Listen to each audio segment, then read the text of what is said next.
வணக்கம். இன்னைக்கு ஒரு குட்டி கதை சொல்ல வந்திருக்கிறேன். ஒரு 10 வயசு பையன் இருந்தான். அவன் சந்தைக்கு போய் ஏதாவது பொருள் வாங்கணும்ட்டு அவன்கிட்ட இருக்கிற காசை எடுத்துக்கிட்டு போனானாம்.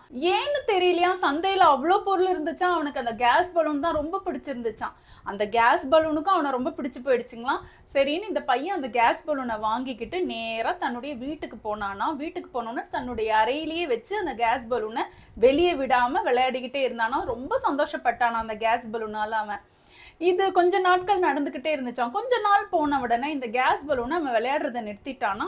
வேற ஏதாவது ஒன்று வாங்கணும்னு சொல்லிட்டு மறுபடியும் பணம் எடுத்துக்கிட்டு சந்தைக்கு போய் ரொம்ப ஒரு அழகான பந்து வாங்கிட்டு வந்தானா. வாங்கிட்டு வந்த பந்தும் ரொம்ப அழகா இருந்துச்சாம், கேஸ் பலூனும் ரொம்ப அழகா இருந்துச்சு. ஆனா இந்த பையன் கேஸ் பலூனோட விளையாடுறதை நிறுத்திட்டு அந்த பந்தோட விளையாட ஆரம்பிச்சிட்டானா.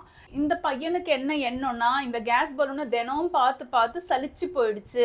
இந்த கேஸ் பலூன் தனக்கு பிடிக்கலன்னா யாருக்குமே பிடிக்கலன்னு அவன் நினைச்சுக்கிட்டு அதே சந்தையில இந்த கேஸ் பலூன் எடுத்துட்டு போயிட்டு விட்டுட்டானாம்.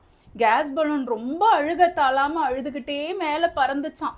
துக்கம் ரொம்ப நெஞ்சு அடைச்சுதான் அதுக்கு. அந்த பலூன் வெடிகிற நிலைமையில சமயத்துல அப்போ அந்த சந்தையில இருந்த குழந்தைகள் பெரியவங்க அத்தனை பேருமே இந்த கேஸ் பலூனை அழகா பார்த்தாங்களாம். அந்த குழந்தைங்க எல்லாம் கையை காட்டி, எவ்வளவு அழகான கேஸ் பலூன் அது, மஞ்சள் நிறத்துல சிவப்பு புள்ளி போட்டு இருக்கே, என்ன அழகா பறந்துகிட்டு இருக்கு, உயரமா பறக்குது. அத்தனை மக்களும் அண்ணாந்து இந்த கேஸ் பலூனுடைய அழகியும் உயரத்தையும் அது மேலும் மேலும் போயிட்டு இருக்கிறதையும் பார்த்துக்கிட்டு இருந்தாங்களாம், அவங்க வேலை செய்யறதை விட்டுட்டு.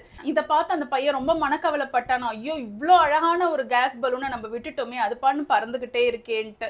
அந்த பலூனுக்கு அவ்வளோ ஒரு பெருமையாயிடுச்சான். இந்த பையனுக்கு தான் என்ன பிடிக்கல, ஆனா என்னை சுத்தி இருக்கிற மக்கள் அத்தனை பேருக்குமே நான் அழகா இருக்கிறேன், என்ன பிடிச்சிருக்கு, என்னோட உயரத்தை ரசிக்கிறாங்க. இந்த பையனோடையே தினம் விளையாடிட்டு இருந்திருந்தா அந்த 4 செவுத்துக்குள்ளாரதான் நான் இருந்திருக்கணும். இவன் என்னை வெட்ட வெளியில விட்டதுனாலதான் அத்தனை மக்களுக்குமே நான் அழகா தெரியுறேன், என்னுடைய உயரம் அவ்வளோ ஆச்சரியமூட்டுதான் அவங்க எல்லாருக்குமே அப்படின்னு நினைச்சுக்கிச்சுங்களாம். குட்டி கதையில இருந்து நம்ம எல்லாம் என்ன தெரிஞ்சுக்கிறோம்னா, நிறைய பேருக்கு காதல் தோல்வி, கல்யாண தோல்வின்னு இருக்கிறாங்க. இந்த மாதிரி தோல்வி அடைஞ்சோன்னு அவ்வளவுதான், நம்ம வாழ்க்கை முடிஞ்சிருச்சுடா, இதுக்கு மேல நம்ம என்ன செய்ய போறோம், இந்த வாழ்க்கை இல்லைன்னா என்னங்க, காதல் இல்லைன்னா என்ன, கல்யாணம் இல்லைன்னா என்ன, இதை விட எவ்வளோ பெரிய விஷயங்கள்லாம் உங்களை அடைய போகுது, வெற்றி மேல் வெற்றி வரும். அந்த மாதிரி நீங்க மனசுல நினைச்சுக்கிட்டு நீங்க உங்க பாதையில போயிட்டே இருங்கங்க. எப்பவுமே உங்களை கைவிட்டவங்களை நினைச்சுக்கிட்டே இருக்கக்கூடாது. இந்த கேஸ் பலூன் எப்படி எவ்வளவு அழகா அந்த வானத்தை நோக்கி மெல்ல மெல்ல ஏறி நகர்ந்துச்சோ, அதே மாதிரி உங்களுக்கும் வாய்ப்புகள் தேடி வரும். நீங்களும் உங்க வாழ்க்கையில இதெல்லாம் ஒண்ணுமே இல்லை, இதை விட நான் பெரிய விஷயங்கள் சாதிச்சிருக்கிறேன்னு சொல்லி நீங்க பெருமைப்பட்டுக்கலாம். உங்க எல்லாருக்கும் இந்த குட்டி கதை பிடிச்சிருக்கோம்னு நினைக்கிறேன். அடுத்த குட்டி கதையில உங்களை சந்திக்கிறேன். நன்றி, வணக்கம்.